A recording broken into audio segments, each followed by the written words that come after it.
Good morning. First hand is Jack 10 of spades. This is a 25 NL game. We have a mid position player, open races at 2.8. I have him at 18.7, 18% VPIP, 7% preflop raise. In this position in MP, he plays about 12.6. And his raise first in 20%. So out of the 17 hands that he's played, he's raised one of them, and he's had 5 opportunities to raise first in, and he did it, 1 out of 5. This is out of 61 hands, so let's kind of build his range. Kind of think about, a player like this, what is he going to limp with? He's probably going to limp with weaker pocket pairs. Um, He's probably going to limp with maybe the smaller suited aces, probably suited connectors. So I think he's probably going to be a pretty strong range when he open raises. Then it gets to me, folds around to the button, and I have Jack 10 as suited. So if we can just think about his range, my Jack 10 suited is going to be way down here. It is definitely behind, and calling puts us at a slight disadvantage because he's going to have the initiative. However, we could counter that with being in position on him. We know that his hand is made up of high cards. If we call, we're really just calling for the implied odds of hitting. So uh, I think we can call. Um, I think calling is just slightly EV. What about raising? I think if he's going to raise 7.84%, if we raise, I think he's probably going to be calling with most of his range, but it puts us in a bread and butter situation. So it's possible that he calls with his entire range and then is going to check fold basically everything that doesn't hit a pair at that point. His fold to C bet's 100% 1 out of 1, and then 67% 2 out of 3. So I'm sorry, 100%. This is in position. Out of position, it's 2 out of 3. So, we can think about it. He is probably going to be tight with his call. This could be a situation where raise is preferable. What about our call? Would any of these other players come along? Well, this guy calls 13%. He's 23-17. He probably limps a bit more, raises when he's first in. We're going to see raise first in. Come on. With 4,000 hands. See, his pre-flop raise first in. He's more likely to raise if he's first in. 3 bets by position is small. I don't think if I call that this player is gonna be coming along. This player might. He only bought in for 40. This is his first hand at a table, so we could, if I call, we could get 3-way, and I think that's okay for Jack 10. So I'm okay. I think raising might be slightly preferred with Jack 10 against this player. And again, this is our estimate of his range. If he's playing all suited aces this way, or if he's playing suited connectors or all pocket pairs, I think we have a better argument for maybe raising instead of calling and hoping the flop misses our opponent. So we see King 9-5. I do think this hits their range pretty hard. We missed. Usually, we should probably call. I think in this case, we can call. We've got a gut shot. But at the same time, that's about all that we have. I don't think catching a 10 or a jack is going to be very reliable for us because we could definitely be behind all of his top pairs, and he has top pair, almost 30% of the time. He's got an overpair 7% of the time, pocket pair below top pair. I mean, all of those. I just think this is a situation where we called. The flop wasn't particularly favorable. This is kind of a dry board. If we call, we're not going to be able to stand a double barrel just as a gut shot. Now, that being said, again, we have a gut shot. I just wish we would have had something else to go along with it. what happens if we call? What's our plan from that point forward? Well, if we call, then we're really just kind of hoping to hit that gut shot. We could call with the plan to take it away, because if he checks the turn, then we may be able to bet. But, against this range, you're thinking if he checks the turn, he probably has tens, jacks, or queens. He could possibly have ace, queen, ace, jack, or, the unpaired hands. And of those, you're dealing with 18, less than 18. So 12 combinations of queens, jacks, and tens versus 16 combinations of ace, queen, and then 12 combinations of ace, jack. I think it's just a low probability play. So I think here, just looking at the board texture and how this texture hits our opponent, and the prospect for getting him to fold isn't too good. So I think a fold here is appropriate. I called. So let's think about what he was going to c-bet. I do think he's probably going to c-bet his entire range here. It's a fairly dry board. He's going to hit it hard. He's going to hit it much harder than me. So he's going to c-bet everything with the possibility that he'll probably fire a double barrel on any card that's going to be less than a 9. Would be my guess. So we've got 100% of his range. I call, and then the 10 of diamonds hits, which, if you recall yesterday, I had a similar board like this where I had Jack 10. I called with a gut shot, and then the 10 hits. I've got middle pair, and now the question is, what do we do? Well, if he bets, I honestly don't think we can bet again, because there's just only a few cards that we can actually beat, and those cards now have a gut shot. So ace, queen, and ace, jack, they have a gut shot. I do think they would probably call one more time, because I might have had something, let's say like 7-8 or 6-7 that I was calling with the gut shot. He didn't check, he bet. So now let's kind of look through what he's betting. I do think it's going to be top pair plus. I think pocket pair below top pair is probably just going to check. I think the weak pair is going to check. Ace high is going to check. I think his gut shot's probably going to check call. And especially for the sizing. So the flop, he was, basically about 2/3. And then he did about 2/3 again. So I think the gut shot's probably checking. The flush draw that he picked up, we're looking at ace king, ace queen, ace jack, king queen. I think that may be betting because he's got a flush draw and the gut shot. But just the regular gut shot's probably not. So 48% he's betting. We're at 18%. Yeah, we caught a pair, but I think we're behind. He's likes his hand. This is now 2 bets. 2 bets of 2/3 pot. He likes his hand. He's probably has its strong suggestion that he has kings. Top pair, 62%. We should fold. I didn't do that. That's why we get to run this hand as a hand reading exercise. And then the 3 hearts comes up, and obviously that doesn't help me.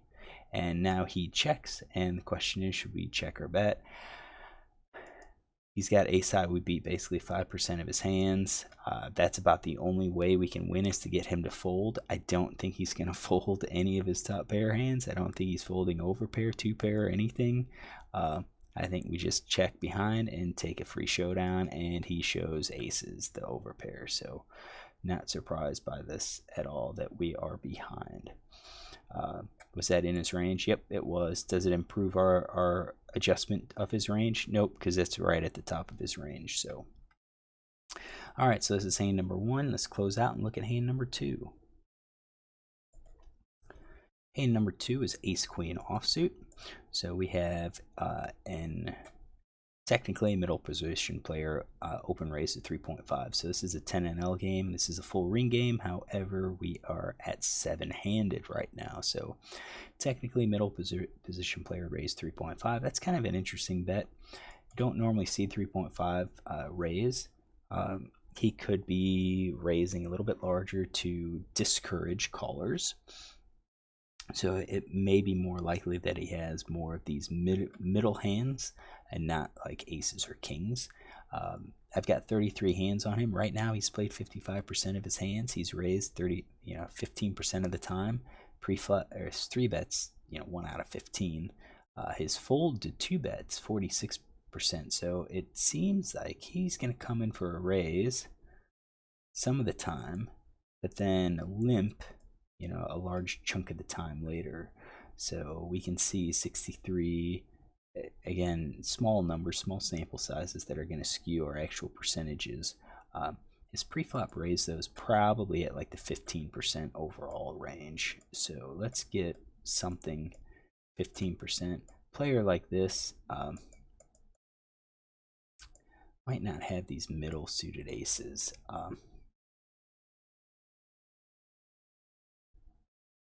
Let's get our broadways. Could be something like that. Could be all of these suited aces. Suited aces, people recognize as suited aces. Could be strong. They've got the ace. You've got a blocker. You've got suitedness and so forth. So that's probably about right, or at least that's going to be my good guess.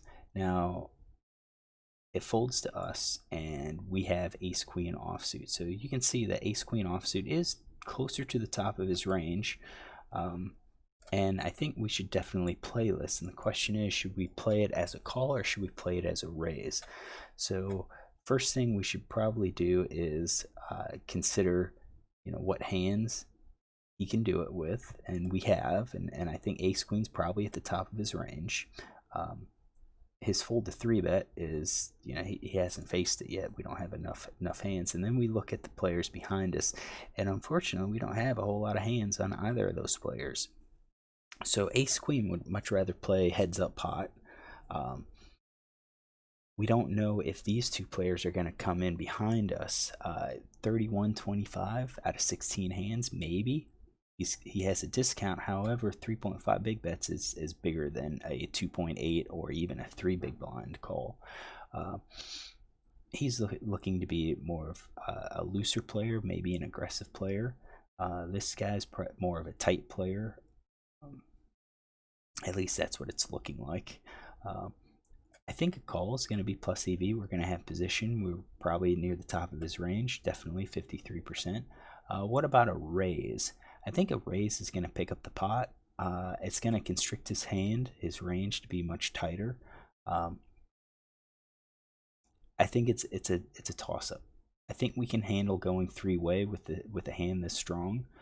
I think if there was one caller here, at least one caller here, then I think the argument is to raise at this point to 3-bet. So I think we're probably okay to call here, and if we go 3-way, we go 3-way. If it's 4-way, it's very unfortunate. It's very unfortunate, but we're not. So I called, and we go heads up, which I think is pretty good because we are in position and figured to have a solid hand at the top of his range. So now we can look at this guy's c-bet percentage. So in position, he c-bets 50% of the time. Out of position, it's 100%, but it's basically 3 opportunities to c-bet. On this dry board, I would expect him to bet most of the time here. Now, he bet 9.3, so he bet more than the pot. And the question is, what's going to bet this size? I think it's safe to say that he would c-bet everything in his range.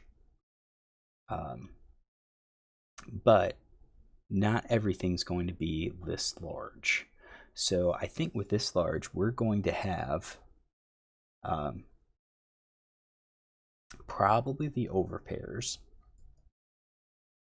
I think probably all overpairs, maybe. We can probably let's take out some of these. We'll leave queens plus. Jacks, 10s, 9s, 8s, maybe jacks we'll leave in there. I think these are susceptible to being drawn out on. So I think they're probably going to bet a little bit smaller I think the larger ones are afraid of that diamond draw, and I think that's what I'm looking at. We have a player that's afraid of that diamond draw, doesn't want to see it come. So I don't think top pair is going to bet that large. I think two pair will bet that large. I think sets will bet that large. He doesn't have any straights. I think a flush draw bets smaller, open-ended straight draw bets smaller, gut shots, overcards, two-card backdoors. I think that's all betting smaller. So really, I've got a pretty small range here of hands that bet this large. And you know, when you look at those hands that are betting this large, I mean, it's an odd bet. And I'm only at, you know, under 14% equity. I think we can justify a fold. We've got overs, and we have a backdoor diamond draw, yeah, and we've got a weak gut shot. But even with the gut shot, if it comes in, we're playing the board. So I think we should probably fold. Is it possible that he bluffed? That he's betting this with his entire range? Yeah, it is. But we'll go back and we'll do the entire range and then see how this compares. So I actually called, and I think this is a mistake based on my tight range. Ace of Hearts hits. Pot's 27. We've got effective stack is 85. And now he went from over pot to 11.2 to less than half. I think this means one of two things. So I think this means he just hit a set, so he's got his aces. And again, there's only one combo of aces out there, right? One combo of aces.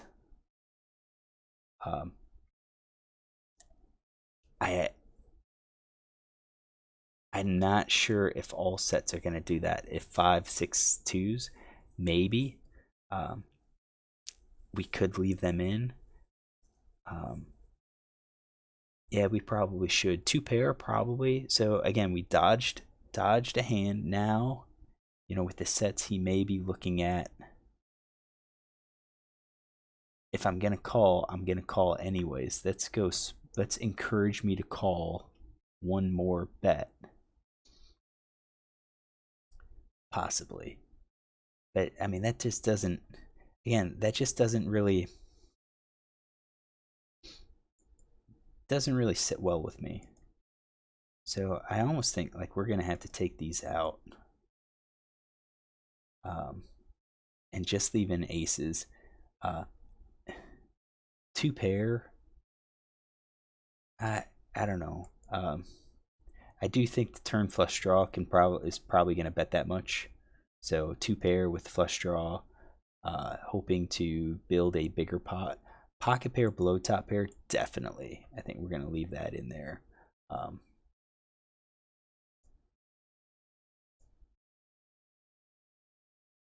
Would he? Why wouldn't he? And if he's got a strong hand, why wouldn't he bet large again?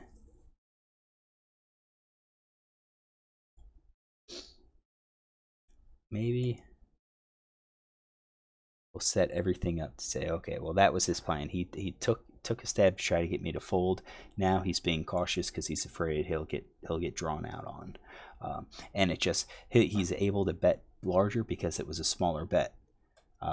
It was a smaller bet on the flop, whereas now he's afraid to go 27 because it's such a large bet.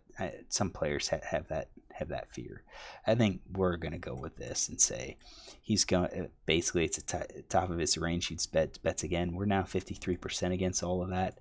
I do think we can call with aces, and then the Jack of Hearts gets on the river, and with the Jack of Hearts, now he bets much bigger again. I think this is a sign that if he put us on a diamond, we now missed. So now he's comfortable betting larger because he's confident that he could have that. I do think it's going to be sets or flushes. Two pairs with the 5-6 could maybe still bet that. I don't think pocket pair below top pair is going to call. So the hands that we beat, I don't think he's going to bet that large again. And I'm kind of skeptical about two pair. Two pair might just bet a little bit smaller. because his 2 pairs 5-6. But I think that's probably his range, and you can see that we have 0%. We're justified in calling. We went from a pot size bet to less than half size bet to 3/4 maybe. 3 times he's bet. He likes his hand. I think he's betting to say that he can beat top pair. And at this level, players don't bluff nearly enough. And if I had a lot more hands and know that he can bluff, I think it'd be even better. So I think we fold. I don't have any additional notes on him, so I think we just have to read the bets and say we're probably beat. So I think we should have folded. I didn't. I called, and he shows aces. So I think his play kind of makes sense where he bet large because he's afraid of that diamond draw, and then he hits trips, and now he can go small, not necessarily because he's afraid of the diamond draw at this point, but because he hit trips, and now he's trying to win more money if the diamond doesn't get there, and then he does the same thing. Right now, the diamond safe, he's got trips. I'm gonna bet and try to get as much money as I can, and I just kind of followed along. Now I said, let's go back and check out what happens if we change how he plays. So take out the jack, take out the ace. So we said on his flop with this large, let's say he does it with everything, with his entire range, because this board is so dry. And there are people like this. They're going to look at this board and say, it's so dry. I think you completely missed it. The pot's 8 big blinds. I'm gonna bet the pot or slightly larger to get you to fold. I call, and then once the ace hits, now we can see when he bets smaller. Now we can think about, okay, what is he gonna bet? I think now it becomes a top pair hand. I think he bets smaller with top pair, 2-pair set. I think a pocket pair below top pair is probably just going to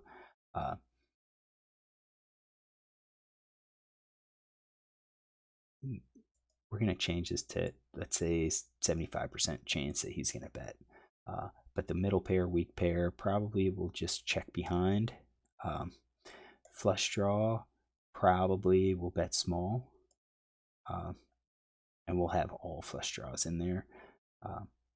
Gut shot, probably not. Probably check. Open-ended straight draw, probably check. Maybe that 8-7.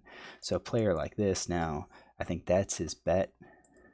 Smaller bet size, we're justified in calling. And actually, if he's going to play all of this, I wouldn't necessarily be against raising, because I think he's going to call with his flush draws, and then fold, pocket pair below top pair, probably fold some of his top pairs. Actually, he's probably still going to call with any of his aces, ace 3, ace 4. He's probably still calling with those. So I'm not opposed to betting, because I think there's a lot of hands that would have called. And then once that jack of hearts hits, now at that point when he bets larger again, I do think it's going to be 2-pair plus. I do think we're justified in folding.